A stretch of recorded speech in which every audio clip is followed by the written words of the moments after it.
আমার খবর। সোনার গহনায় গল্প বলে যাওয়া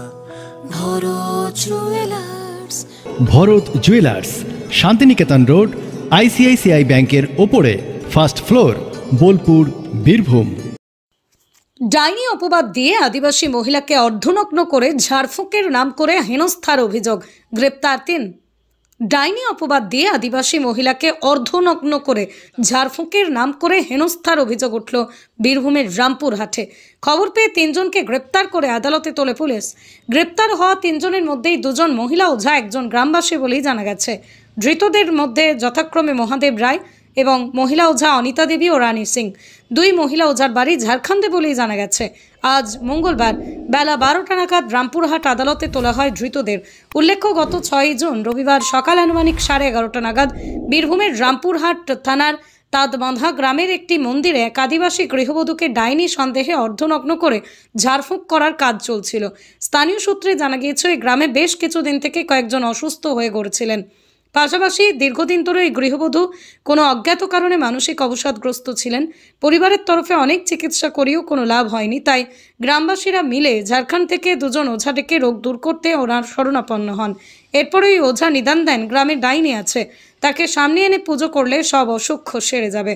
কথা মতো পুজোর খরচ জোগাতে গ্রামে চাঁদা তোলায় গ্রামবাসীরা। এরপরেই রবিবার সকালেই ঝাড়খণ্ড এলাকা থেকে ওঝা এসে পৌঁছয় গ্রামে।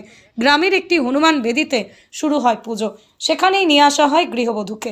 কিছুটা মানসিক অবসাদগ্রস্ত এই গৃহবধূকে দীর্ঘক্ষণ ধরে চলে ঝাড়ফুঁক। অভিযোগ, অর্ধনগ্ন করে গৃহবধূকে নাচানো হয়।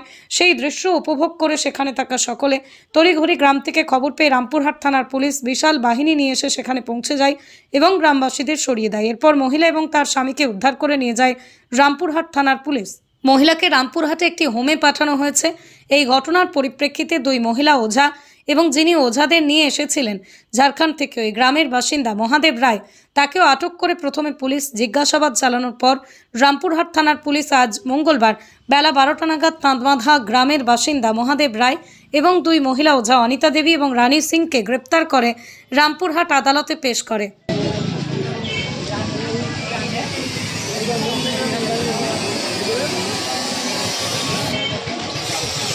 লঙ্গ তো করছিল, তো ও তো করছিল না, জিনিসটাতে করাইছিল আমাদের। ওরা ধরো আজ থেকে তো হচ্ছে না, আমাদের 3 বছর 4 বছর থেকে অসুস্থ মানুষ, মানে অনেক জায়গায় দেখাশোনা করলাম, তাও ঠিক করতে পারলো না। ওরা ধরো এই ভালো করে দিবে, ধরো জিনিসটা আমি বললাম যে হ্যাঁ ভালো করে দিলে ভালো হবে, সবারই লেগে বাড়ির কোনো অসুবিধা হবে না। এমনিতে তো আমরা বাড়ির লোক অনেক দিন থেকে বিপদে পড়ে আছি। ওরা বিপদটা তো আমাকে ঘটাতে হবে, বিপদটা ঘটিয়ে দিলে সবাই সুস্থ থাকবো বাড়ির লোক। কতদিন ধরে শরীর খারাপ ছিল? অনেক দিন থেকে, আজ থেকে নয়, অনেক দিন থেকে পড়ছে। তাও কত? মোটামুটি হ্যাঁ 1-1.5 বছর হয়েছে, পেরিং গেছে। তাহলে মানুষের শরীর খারাপ হলে ডাক্তার দেখায়? ডাক্তার দেখিয়েছিলাম, বহুত ডাক্তার দেখেছি, বহুত দূর নিয়ে গেছিলাম, নার্সিং রুম সিধা নিয়ে গেছিলাম, বহুত মরতে মরতে বাঁচিয়েছি আমরা। তাহলে এই গ্রামের লোকের সামনে এমনি ভাবে যে করলো, এটাকে ন্যাংটা করে, এটাকে করা উচিত? এবারে ধরো ন্যাংটা করে তো গ্রামের লোক করেছে না, এবারে ধরো যে জিনিসটা লাগিয়েছে ওর পেছনে, সেই জিনিসটা করে আছে। ও তো অজা ফজা তো লাগিয়ে দিবে না, অজা তো চাইবে যে ভালো করলে ভালো হবে। ওর তো চাইবে যে আমার দিদি ভালো করে, এখানে তো আরো 2টা গাঁয়ের লোক বলবে যে না এই ভালো বটে, এটা তো অবশ্যই বলবে। ঠিক আছে, ভালো করছিল, কিন্তু এই যে সবার সামনে শাড়ি খুললো, গ্রামের লোক দেখলো, এটা তো তোমার মায়ের ক্ষতি, এটা তো করা উচিত না। এই জিনিস কি বলবো, এটা করা উচিত ছিল? উচিত ছিল না, তবু এখানে ভুলে ভাতকে হয়ে গেছে, তো আর কি বলবো, তো আর তো কিছু করার নাই, যা হবার হয়ে গেছে। শুধু শুনতে পেলাম যে ব্লাউজটা খুলেছিল আর সায়াটা পরা ছিল, আর কি কি কাজ করা আছে ওটাই শুনলাম, শোনা কথাটা। আমার মেয়া চলে গেলো না, তো আমার মেয়া সবই বলে দিত। আমার মেয়া শ্বশুর বাড়ি চললো, ও আমাকে বললো মা এরকম কম, আমাকে পাড়ার মেয়ে তো শোনায় নাই, আর আমি দেখতেও যাই না, আমার মেয়েতে শোনাচ্ছে। আমি বলছি সত্যি কথা বলছি। কি শুনলেন আপনি? আমি শুনি না, যাইয়ে নাই তো। কি না শুনলেন কি আপনি? ওইটাই শুনলাম যে কাপড়টা পরা ছিল, আর পুজোর ইসে ওখানে। হ্যাঁ, কি কারণে করাচ্ছিল? অনেক দিন থেকে ও মানে শরীর খারাপ, অনেক দিন থেকে অনেক দৌড়াদৌড়ি করে, অনেক ই করে, মানে অত কি করে বেড়াই, কোনো জায়গায় ভালো হচ্ছে না, মানে পাগল নয়, এটা কোন জিনিসে ওরকম করছে? সেই জন্যই কি ওঝাকে দিয়ে পুজো করা ছিল, ঝাড়াচ্ছিল? কি করছিল ওরা জানে, আমি অতটা তো আর বলতে পারছি না।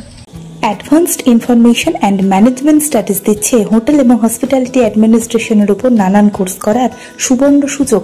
BSc in hospitality and hotel administration degree কোর্সের পাশাপাশি হোটেল ম্যানেজমেন্টে সার্টিফিকেট ডিপ্লোমা এবং অ্যাডভান্স ডিপ্লোমা কোর্সের সুবিধা রয়েছে। 100% চাকরির নিশ্চয়তা, স্কলারশিপ, স্টুডেন্ট ক্রেডিট কার্ডে পঠন পাঠন, AC classroom, paid internship, free laptop সহ আরও নানান সুযোগ।